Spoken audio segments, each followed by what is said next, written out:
ये आपका find out flux through the close hemispherical surface, ये आपकी एक क्लोज हेमिस्फेरिकल सरफेस है। हेमिस्फेरिकल सरफेस क्लोज मतलब नीचे भी बेस लगा दी, ठीक है।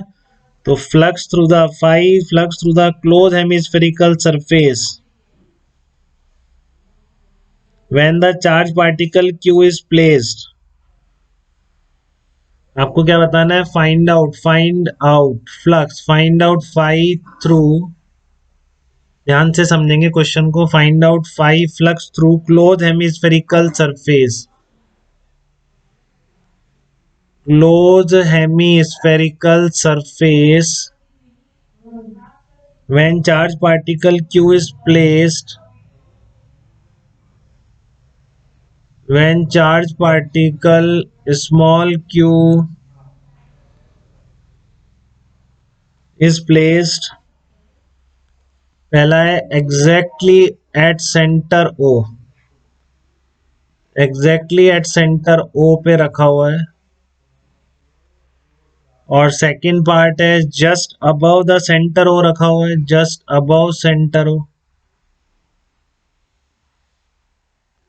और तीसरा है आपके जस्ट बिलो द, अबो का मतलब इस साइड और अंदर आ गया हेमिस्फेरिकल के, अबो का मतलब बिलो का मतलब नीचे चला गया, जस्ट बिलो सेंटर हो, जस्ट बिलो। ये अबव वाली सिचुएशन है, अंदर आ जाएगा, बिलो में नीचे बाहर चला जाएगा, just below centre O outside hemisphere, just below centre O outside hemisphere.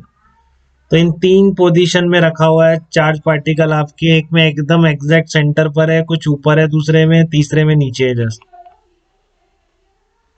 ठीक है। तो आपको क्लोज हेमिस्फेरिकल सरफेस से पास होने वाला फ्लक्स निकालना है यहां से, और ये जो बेस है आप इसको बंद कर दिया है। हाँ सुशांत सही है, आपके आंसर सही है, एग्जैक्ट है आपके।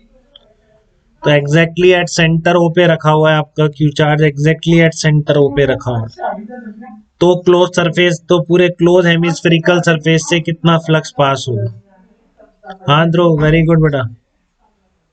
अगर आपने बिल्कुल क्लोज सरफेस है, आपने एग्जैक्टली सेंटर पे रख दिया, तो समझिए ध्यान से देखो, सेंटर पे रखने पर इस बेस से तो जीरो हो जाता है फ्लक्स।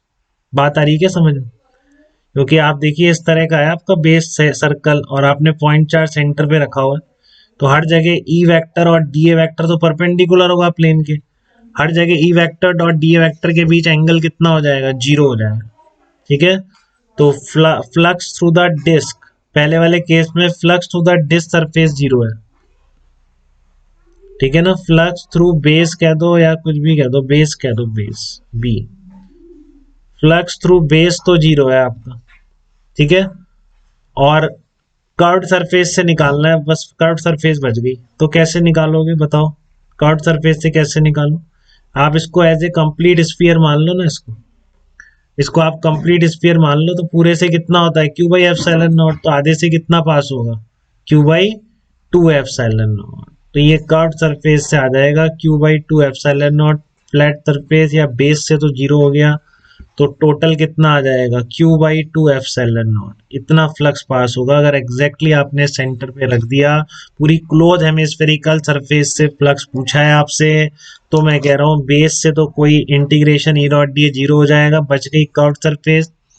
तो इस कर्व्ड सरफेस से कितना पास होगा? Q by two epsilon not, ठीक है। तो ये बात समझ आई क्या आपको, क्या कहना चाह रहा हूँ? हम दो पार्ट और हैं इसके, वो भी देख रहे हैं अपन। पहले आपको ये समझ में आ गया कि अगर point charge Q exactly at centre पे रखा हुआ है, तो इस तरह के क्लोज हेमिस्फेरिकल सरफेस से पास होने वाला फ्लक्स है Q by two epsilon not, ठीक है। अब सेकंड केस क्या था अपना, कि वही आपका हेमी, देखो इस तरह से रख रहे हैं, अब ये आपका ये इसका हेमिस्फेरिकल का बेस है, आपने जस्ट ऊपर रखा है, जस्ट ऊपर, तो जस्ट ऊपर तो फिर क्या लग जाएगा? गॉस लॉ लग जाएगा बेटा, क्लोज सरफेस है, ठीक है ना। तो फ्रॉम गॉस लॉ से बोल देंगे आप, फ्रॉम गॉस लॉ, फ्रॉम, हाँ राहुल सर बताओ।